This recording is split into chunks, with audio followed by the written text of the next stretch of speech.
అందరికీ నమస్కారం. నేను మీ వంగవీటి నరేంద్ర. మొన్న పవన్ కళ్యాణ్ గారు చాలా రోజుల తర్వాత ఆయన ఆరోగ్యం బాగోలేదు, అందరూ ఆందోళన పడుతున్నారని తెలిసి వాళ్ళ కార్యకర్తలను ఉద్దేశించి ఒక మీటింగ్ పెట్టుకున్నారు. దానిలో ఆయన హెల్త్ గురించి కూడా చాలా విషయాలు చెప్పారు. నేను కూడా ఆ భగవంతుని ప్రార్థిస్తున్నాను ఆయన తొందరగా కోలుకోవాలని. ఎందుకంటే రాజకీయంగా ఆయన ఏదన్నా తప్పు మాట్లాడినప్పుడు నేను ఎన్నో సందర్భాల్లో ఆయన్ని ప్రశ్నించడం జరిగింది. కానీ ఆరోగ్య విషయానికి వచ్చేసరికి ఒక మానవతా దృక్పథంతోనే మేము ఆలోచిస్తాం. సరే, ఆయన మీటింగ్ పెట్టుకున్నాడు, ఆయన కార్యకర్తలను ఉద్దేశించి బాగానే ఉంది, దానిలో ఏమీ ఇబ్బంది లేదు.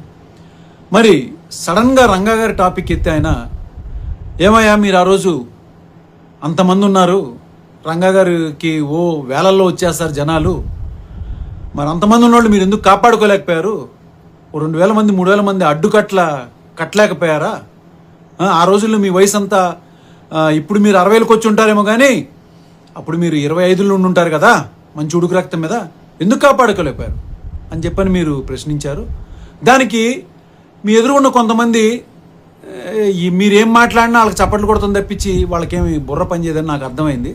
కానీ ముందు లైన్లో చాలామంది, కొంతమంది ఏజ్ పెద్దవాళ్ళు, మీ పార్టీలో కూడా ఆ రోజు మీటింగ్లో లేకపోయినా బయట విన్న వాళ్ళకి మీరు మాట్లాడేది అంత కరెక్ట్ అనిపించలేదు. వాళ్ళల్లో ఎక్కడ చల్లం కూడా రాలే, వాళ్ళు అట్లాగా సైలెంట్గా ఉండిపోయారు. ఎందుకు అనుకున్నారు? ఏం మాట్లాడుతున్నారు మీరు అసలు?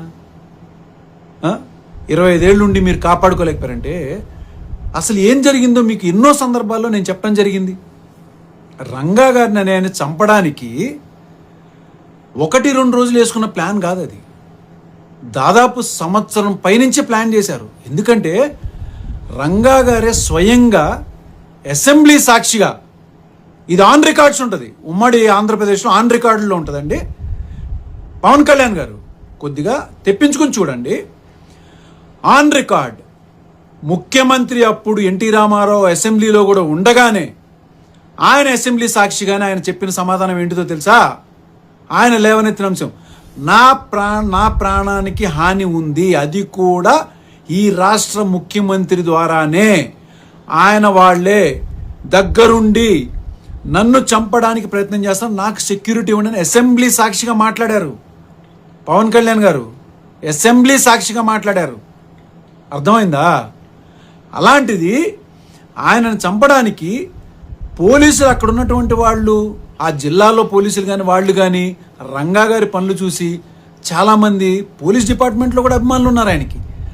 వాళ్ళు ఎక్కడన్నా ఈ ఇన్ఫర్మేషన్ లీక్ చేస్తారేమోనని చెప్పని వాళ్ళని జూలై నెలలో 350 మంది పోలీసులకు పైగా ఆ జిల్లా నుంచి బదిలీ చేయడం జరిగింది.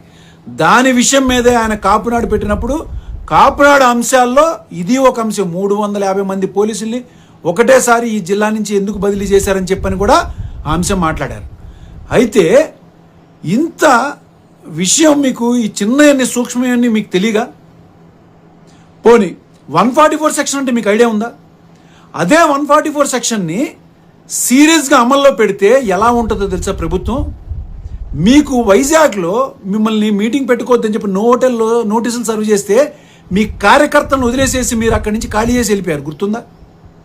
కానీ అదే స్థానంలో రంగా గారు ఉంటే ఏం చేసేవాడు తెలుసా? నా కార్యకర్తలతో పాటు నన్ను కూడా అరెస్ట్ చేయండి అనేవాడు.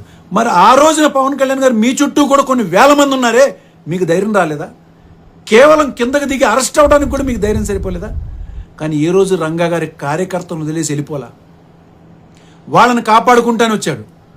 కానీ ప్రభుత్వమే ఈ యొక్క కుట్రలో హోమ్ మినిస్టర్ చంద్రబాబు నాయుడు, ముఖ్యమంత్రి ఇన్వాల్వ్ అయ్యి 3 IPS ఆఫీసర్లని ఈ యొక్క టాస్క్ మీద పెట్టి ఆయన ఎట్లన్నా చంపించేయాలని చెప్పని ప్రయత్నం చేశారు కాబట్టి, చేస్తున్నారు కాబట్టే ఆ ప్రయత్నాల్లో మీరన్నారు అడ్డుకట్ట కట్టేస్తే బాగుంటుందని చెప్పని, వీళ్ళందరూ అడ్డుకట్టలు కట్టేటువంటి ధైర్య సాహసాలు కలిగిన వాళ్లే.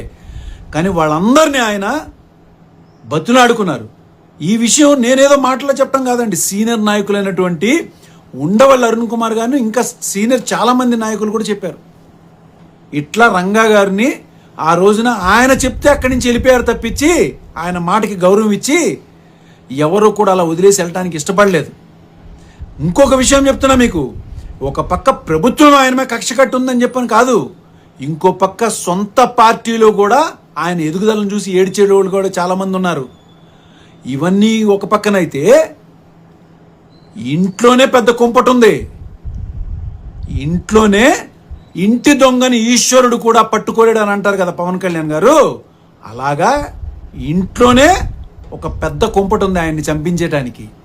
ఇవన్నిటిని చూసే ఆయన నా వల్ల ఇంకెంతమంది ప్రాణ నష్టం జరుగుతుందని చెప్పని ఆయనంతటా ఆయనగా అక్కడ సరెండర్ అయి కూర్చున్నారు. కానీ ఆయనను చంపే ధైర్యం ఎవరికి లేదు. ఇంకా విషయం ఏంటంటే, మీకు స్టేట్ ఇంటెలిజెన్స్ కాదు కదా, మీకు సెంట్రల్ ఇంటెలిజెన్స్ కూడా ఉంది కదా, బాగా పరిచయస్తులు ఉన్నారు కదా. వాళ్ళని ఒకసారి మీరు అడిగి చూడండి, ఏంటిది రంగా గారి విషయంలో ఏం జరిగింది, అసలు ఎవరు చంపించారు, దీని వెనక కుట్ర పండింది ఎవరు అని అడగండి. అప్పుడు కన్నా మీకు అర్థం అవుద్దేమో మీరు ఎలాంటి వ్యక్తులతో మీరు సంధి కుదుర్చుకుని మీరు కూటమిలో ఉన్నారు, ఎవరికి మద్దతు ఇచ్చి మీరు అధికారం ఇచ్చారు అనేది కనీసం ఇప్పుడు కన్నా మీకు తెలుస్తుందని చెప్పని నేను భావిస్తున్నాను. ఎందుకంటే మీరు ఎప్పుడు అవకాశం వచ్చినా మీ ముఖ్యంగా జనసేనలో 90% మంది రంగా గారి అభిమానులు ఉన్నారు తెలుసా మీకు. వాళ్ళందరూ ఏంటంటే మీరేదో రంగా గారి గురించి గొప్పగా మాట్లాడతారేమో అనుకుంటున్నారు, కానీ నాకు అర్థమైంది. కానీ వాళ్ళకు కూడా చాలామందికి రంగా గారి గురించి మాట్లాడుతాను అనుకుంటా, కానీ కాసేపు ఏమో మీరు చూశానంటారు దూరం నుంచి, కాసేపు ఏమో నేను టీ ఇచ్చానంటారు. అసలు రంగా గారికి టీ అలవాట్లేదండి. ఇది ఏదో ఇంట్లో సొంత మనుషులకు కాదు, రాష్ట్రం మొత్తం తెలుసు. అలాంటి ఒక గొప్ప వ్యక్తిని చంపించడానికి ఎన్ని కుట్రలు పన్నారో, ఆ యొక్క పర్యవసానం తర్వాత ఆ ప్రభుత్వం కుప్పకూలిపోయింది తెలుసా మీకు. పోనీ మీరు అభిమానం ఉందనుకున్నాం మీకు రంగా గారి మీద. ఏ రోజునప్పుడు దండేశారా? మీరే స్వయంగా కాకినాడలో రంగా గారి విగ్రహం పెడతంటే, రాష్ట్రం మొత్తం ఎన్నో విగ్రహాలు పెడుతున్నా రంగా గారి విగ్రహం పెడతంటే కాకినాడలో సుప్రీంకోర్టు ఆర్డర్ ఉంది, ఈ విగ్రహాలు పెట్టద్దు, తీసేయండి అని చెప్పినటువంటి మహా అభిమాని మీరు రంగా గారికి. మీకేం చెప్పాలి చెప్పండి. మిమ్మల్ని చూసి ఇంకా చప్పట్లు కొడుతున్నారు రంగా గారి విషయం చెప్తే. రేపు కొద్ది రోజులు ఆగితే మీ అవసరం కోసమో మీ మైలేజ్ కోసమో రేపు ఇది కూడా అంటారు, రంగా గారితో నేను చాలాసార్లు కలిశాను, మాట్లాడాను చాలా సందర్భాల్లో అని కూడా చెప్తారు మీరు. దయించి నేను ఎన్నో సందర్భాల్లో కూడా చెప్పాను, రంగా గారిని చంపడానికి ఒక చిన్నపాటి కుట్ర జరగలేదు. ప్రభుత్వం పూర్తి స్థాయిలో ఒక పేదవాడి గొంతు అసెంబ్లీలో ఇంత ధైర్యంగా మాట్లాడుతున్నాడే, ఇతను రేపు ఇంకా ముందుకెళ్తే ఏ ఆశతో అయితే ఏ ఆశయంతో అయితే మేము తెలుగుదేశం పార్టీ పెట్టుకున్నామో, మా సామాజిక వర్గం మా వాళ్లే బాగుపడాలి అని చెప్పని పెట్టుకున్నామో, దాన్ని కూసాలతో సహా కదిపేసేసేటువంటి శక్తి కలిగిన మహానాయకుడని ఆ రోజు అర్థమైంది. కాబట్టే ప్రభుత్వం ఆ స్థాయిలో చంపించేసింది.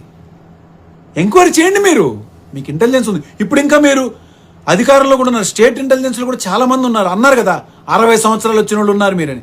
ఇంకా ముఖ్యమైన విషయం చెప్పమంటారా, ఆ రోజున రంగా గారితో పాటు పోరాడినటువంటి వాళ్ళందరి మీద అంటే 35 సంవత్సరాల క్రితం పెట్టిన కేసులు, రౌడీ షీట్లు ఇవాళకి కూడా తీలేదండి.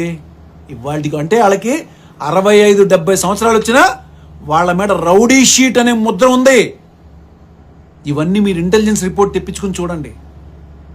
మీరు మీ టాపిక్ లేదన్నా మాట్లాడుకోవచ్చు, కానీ రంగా గారి టాపిక్ మాట్లాడేటప్పుడు మీకు ఏదన్నా నిజంగా తెలియకపోతే నన్ను అడగండి, నేను చెప్తా వివరంగా. దీని వెనక ఎంతమంది కుట్ర ఉందో నేను చెప్తా వివరంగా.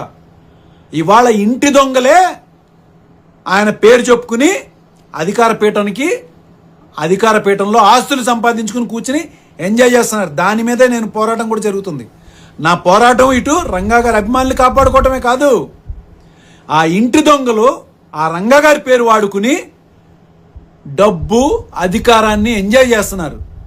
వాళ్ళను కూడా నేను తట్టుకుని వాళ్ళకి కూడా ఎదురు నిలబడి నేను పోరాటం చేస్తున్నాను. కాబట్టి ఈసారి రంగా గారి టాపిక్ నిజంగా మీకు అభిమానంతో మాట్లాడాలనుకుంటే మాత్రం ఒకసారి నాకు మనం కూర్చుందామండి, కూర్చుని మాట్లాడుకుందాం. ఎందుకంటే మీరు అనుకుంటున్నారు కదా 144 సెక్షన్ అనేది ఎంత పవర్ఫుల్గా అమలు చేస్తారో, అది మొదలుపెట్టింది తెలుగుదేశం పార్టీ వాళ్లే. తెలుగుదేశం పార్టీ ఆ రోజు అలా మొదలుపెట్టి ఎంతోమందిని అరెస్ట్ చేసి భయపెట్టారు. అదే పద్నాలో మిమ్మల్ని కూడా ఇబ్బంది పెట్టారు, జగన్మోహన్ రెడ్డి గారిని కూడా ఇబ్బంది పెట్టారు. ఆయన ప్రచారంకి వెళ్తుంటే 2014లో వాళ్ళు అధికారంలో ఉన్నప్పుడు ఆయన ఎయిర్పోర్ట్లో కానీ ఇబ్బందులు పెట్టంగానే అవన్నీ జరిగింది. మీకు కేవలం ఆ హోటల్లో నోటీస్ ఇస్తేనే మీరు అక్కడి నుంచి ఖాళీ చేసి వెళ్ళిపోయారు. అది పోలీసుని అధికారాన్ని వాడుకోవటం అంటే అది కేవలం అడ్డదారిలో కుదిరింది తెలుగుదేశం పార్టీ వాళ్ళకి మాత్రమే. కానీ మీరు వాళ్ళతో జత కూర్చున్నారంటే మీకు శతకోటి దండాలు. కానీ దయించి రంగా గారిని గురించి మాట్లాడేటప్పుడు మాత్రం నన్ను ముఖ్యంగా మీరు కలిసి మీరు ఏదన్నా మాట్లాడండి. నమస్కారం.